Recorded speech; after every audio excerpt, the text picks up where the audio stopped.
We know that our thoughts create our world.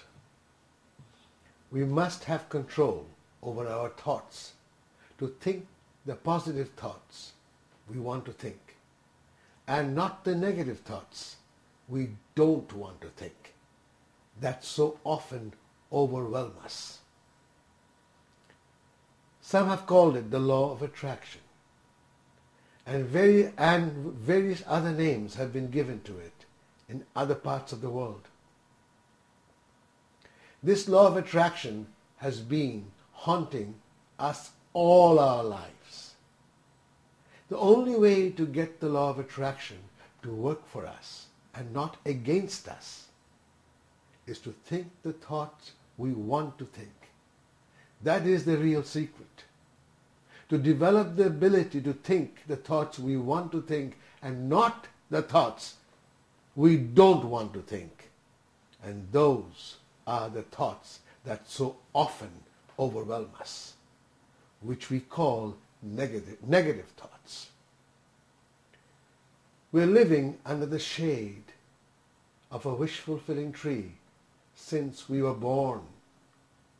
This wish-fulfilling tree symbolizes the law of attraction. This is the law of this universe. Anything we can think about in our heart, we attract whether we like it or not. There is an ancient fable about this wish-fulfilling tree, and which I have retold in my book to illustrate the power of the law of attraction.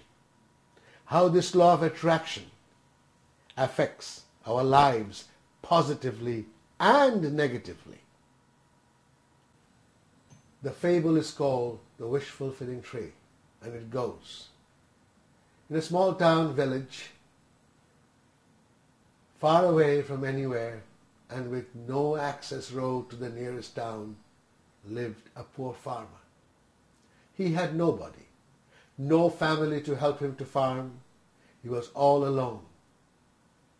In the heat of a scorching summer's day, he had to go to town to buy seeds for his next crop. He had to walk there while the sun beat down on the parched earth and on him. It was hot.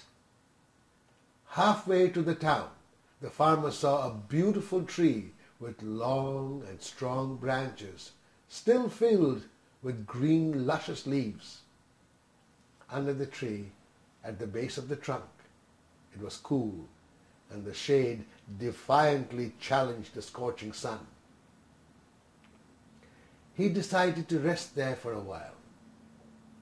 As he was dozing off in the cool of the shade, resting under the tree, he thought if he would have a cold glass of water, it would be great.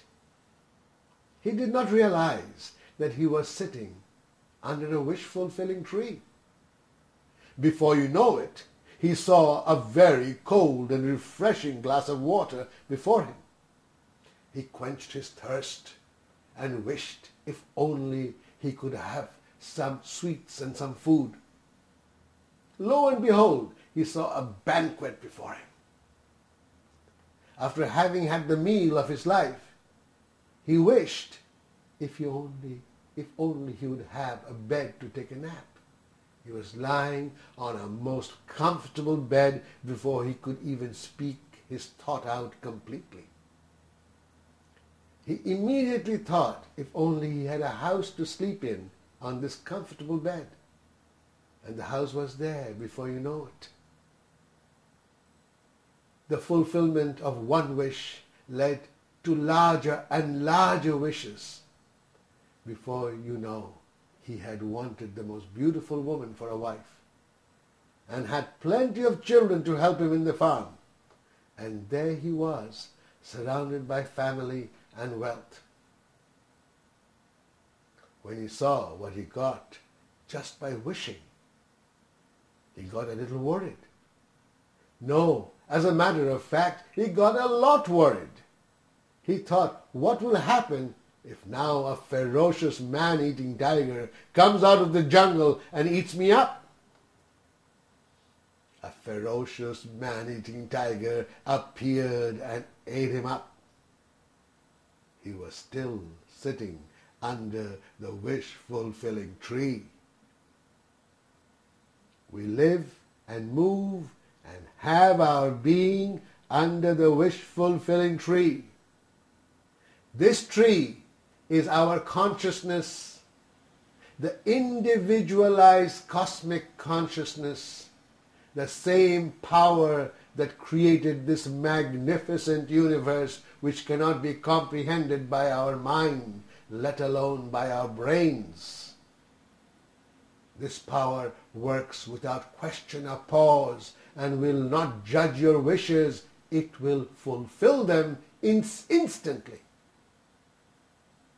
Everything, every circumstance, and every condition in your life, whether in the past or in the moment, was brought to you by your thoughts from this wish-fulfilling tree.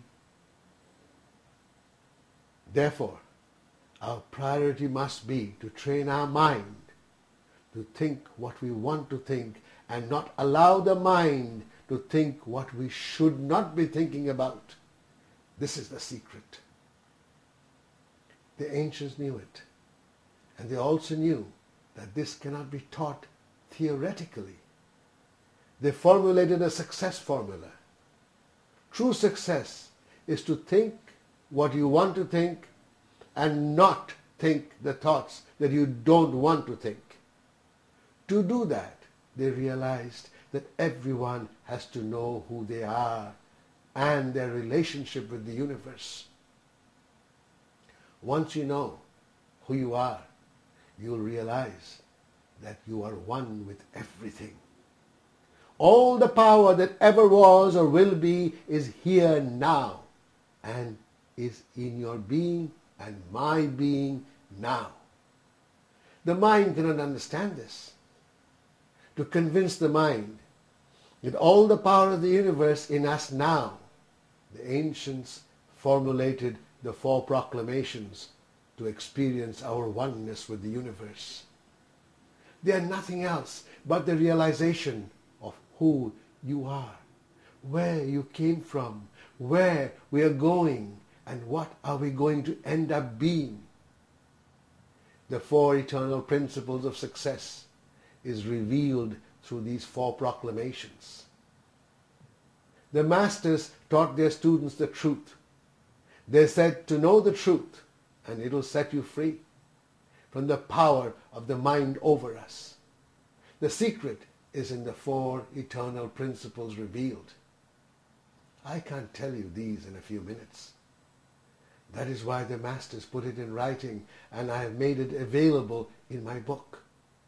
The 4 proclamations give you your identity, where you come from, who you are, and where are you going from here. Then you'll have complete control over your thoughts and your circumstances and your world. Everything you have in your life today is there by the law of attraction.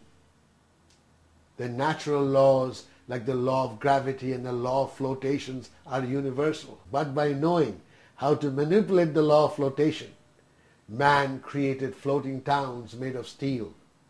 By knowing the law of gravity, man has gone and broken the barriers of gravity and entered into space. Similarly, the law of attraction works for everybody and everyone regardless of their background. Knowing how to control the law of attraction is the secret of success. And this secret of controlling the law of attraction is the 4 eternal principles in the form of the 4 proclamations.